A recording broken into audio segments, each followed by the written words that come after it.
Yes, Kenya. Tamu sana, yes. Yesterday, Tifa Research Firm released an opinion poll that indicated that if an election was to be done today, Raila will beat Ruto in the elections. And as much as I don't agree with the figures, because I honestly believe Raila is far much popular than actually these pollsters are giving him, I agree with the trend in the opinion polls, in that the trend is showing clearly Raila rising as William Ruto declines. That's the trend in a majority of these opinion polls. And as much as I differ with the figures, I agree with the trends. And immediately the polls were released yesterday, William Ruto rubbished the polls. And I've seen something with William Ruto that immediately an opinion poll is released, William Ruto is always the first to talk about the opinion polls. I've not seen or heard Raila actually commenting or mentioning about the opinion polls. It's William Ruto who has been very keen on the opinion polls. So in this video, I want us to answer only one question. Why is William Ruto very much keen in these opinion polls? Because some few months ago, when the polls were indicating William Ruto way much ahead of Raila, William Ruto was not attacking or castigating these polls. In fact, himself and his foot soldiers were using the polls to actually boast on how their candidate was popular. But now that they have been overtaken in the polls, they are castigating the polls. And then, interestingly enough, they seem to be keenly following these opinion polls. The side of Raila, they are not very much interested in the polls. You will hardly hear Raila mentioning or talking about the opinion polls.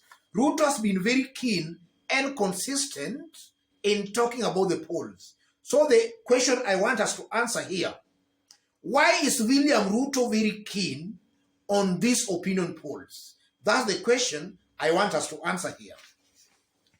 In case you are watching us for the very first time, but so far you have not yet subscribed, kindly subscribe, give this video a like. Thank you, God bless you, God bless Kenya. The first reason, Ruto is psychologically preparing his supporters to reject the outcome of this year's presidential elections. We know that elections are just 3 weeks away. And from the look of things, even without the opinion polls, if you look at the votes on the ground, there is no miracle William Ruto can do in the 3 weeks to actually turn tables against Raila Odinga. Ruto is going to lose in this year's election. He knows that, and a good majority of Kenyans knows that. So William Ruto is psychologically preparing his supporters who are politically naive into rejecting the outcome of this year's presidential elections. He knows he's going to lose, but he wants to make sure his supporters don't accept the poll results. That's why he's very keen in attacking and following these opinion polls. And then secondly, Ruto himself, maybe in the past, he was doctoring some of these opinion polls. He might have been paying some of these pollsters to doctor opinion polls to actually project him as if he's on the lead. And it's a given fact. If you look at the Star magazine has been publishing some opinion polls that were clearly indicating they were campaigning for William Ruto. So it might actually be true that William Ruto himself might be sponsoring some opinion polls to actually place him as being on the lead. So when he's seeing some opinion polls also indicating that maybe his opponents are on the lead, maybe he thinks that what he's doing is also what those other people are doing. But if you look at these main pollsters, they have been with Kenyans for quite some time. If you look at Tifa, you look at Infotrack, you look at Mizani, these opinion polls have been with Kenyans for quite some time.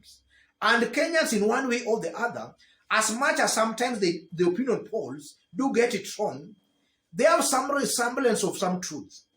Because the same opinion polls, some few months were indicating Ruto on the lead. But now as Raila declared his candidature, and now that Raila has been aggressively campaigning, the polls are now capturing a Raila leading. So I'm seeing a William Ruto who might be doctoring some polls to put him ahead. And now if he's seeing other polls also putting his opponent ahead, he thinks those ones are also doctored. But the truth of the matter, that Tifa, Mizani, Info, Track Harris, those are a little bit credible polls that Kenyans in one way or the other can believe in one way or the other. Because if I look at the polls, in fact, I tend to believe the polls are actually giving Raila a low rating than what is actually on the ground. Because I believe Raila is easily going to win this year's presidential election, more than what even the polls are actually giving him. So William Ruto should maybe stop doctoring polls to place him ahead. Yes. And then another point, I'm seeing a William Ruto who is drunk with power. And he does not want to accept the reality that the tide has changed against him and is most likely going to lose this year's presidential elections. And I'm saying that because for a very long time, William Ruto was ahead in the polls.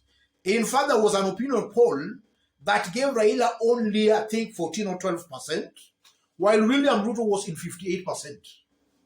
So William Ruto can't just accept that reality that him, who was rating in the 58%, is actually now being beaten by a person whose rating was just at 12%. So I'm seeing a person who is actually drunk with power and he does not want to accept the reality that things are changing and is most likely going to lose in this year's presidential elections. I'm not seeing a William Ruto who is just actually accepting that kind of a reality. I'm seeing a William Ruto will actually deny to the last minute. And I'm seeing a William Ruto most likely, after the results shall have been announced and he shall have been declared a loser, I'm seeing a William Ruto will actually be blaming IEBC. That IEBC was used to rig the elections. And this is why sometimes I do say William Ruto is not a smart politician. William Ruto has actually been praising IEBC. And I tend to believe that was a clever strategy by Raila Odinga. You know, Raila comes out more experienced politically than William Ruto. Raila has been actually setting up William Ruto to declare his confidence and faith in IEBC. Because Raila knows that he's going to beat William Ruto.